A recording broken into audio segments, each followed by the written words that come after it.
আসসালামু আলাইকুম, কেমন আছেন সবাই? আশা করছি সবাই ভালো আছেন। নতুন আরও একটি ব্লগ দেখার জন্য সবাইকে আমন্ত্রণ জানাচ্ছি। যে সকালবেলা রেডিমেড নাস্তা খাবো আজকে। বাচ্চার পরীক্ষা 9টার মধ্যে যেতে হয়, তাই সকালবেলা তো রুটি ভেজে সেটা খেতে ইচ্ছে করে না রুটি। তাই ভাবলাম যে যতদিন পরীক্ষা হবে একটু রেডিমেড নাস্তা করব।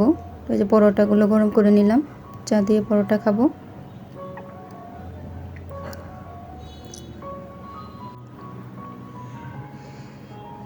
এখানে একটু ছোলা সিদ্ধ করেছিলাম, সেটাকে এখন একটু আদা রসুন গরম মশলা দিয়ে একটু বাগার দিয়ে বিকেলে একটু নাস্তা করব।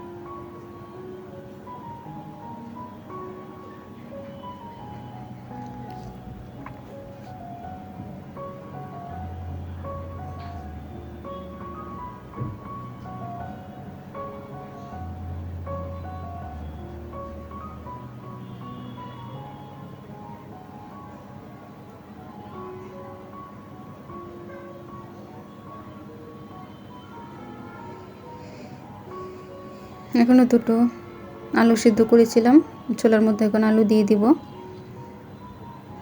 ম্যাশড আলুটা দিলে ছোলাটা একটু মাখো মাখো হয়, এটার জন্য মাঝে মাঝে আলু দিই।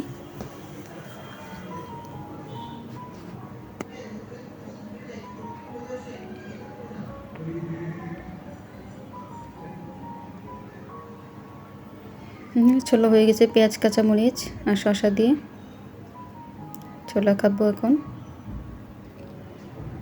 আর একটু লেবুর রসও নিব।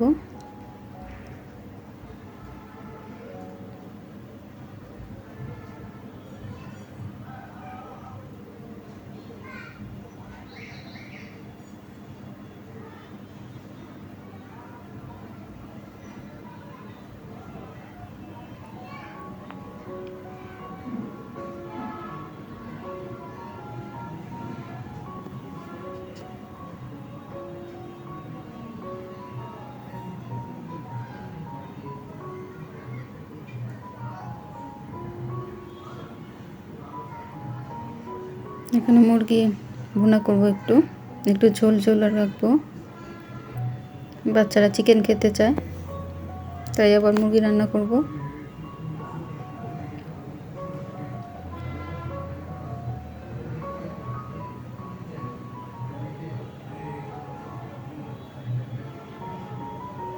মুরগিতে আলু দিতেই হয়, কারণ বাচ্চারা আলু দিয়ে ভাতটা খায়। আলুটা মেখে দিলে ভাতটা বেশি মজা লাগে। বাচ্চারা তো আলুই বেশি পছন্দ করে আসলে।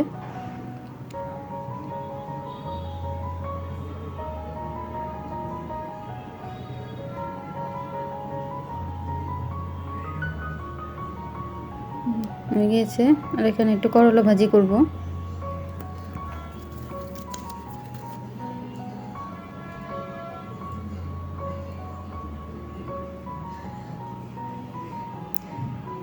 তো পরের দিন দুপুরবেলা একটু ডাল সিদ্ধ করেছিলাম, সেটা রান্না করলাম।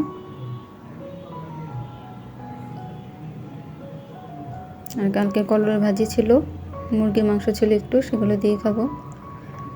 আর এই যে ডাল সিদ্ধ করে বক্সে রেখে দিব। এগুলো হয়ে যাবে 2 সপ্তাহ বা 20 দিনের মতো হয়ে যাবে।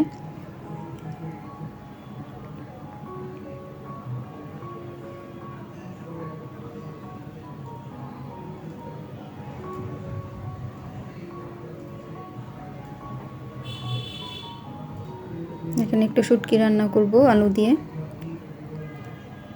তো আমি যখন পেঁয়াজগুলো ভাজছিলাম তখন দেখি ছোটো ছেলে এখানে আলু দিয়ে খেলছিল।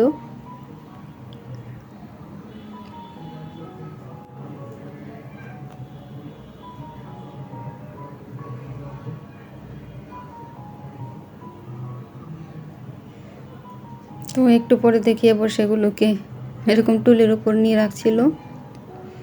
এগুলোই করে আসলে রান্নার সময়। ভেজা আলু দিয়ে শুটকি রান্না করছি, হয়ে গিয়েছে।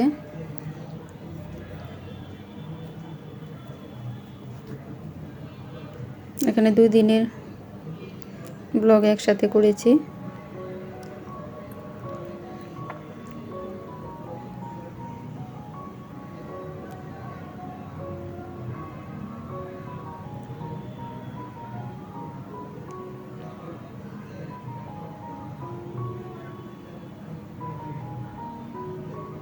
তো আজকে এই পর্যন্তই। চ্যানেলটি সাবস্ক্রাইব করে দিবেন। আল্লাহ হাফেজ।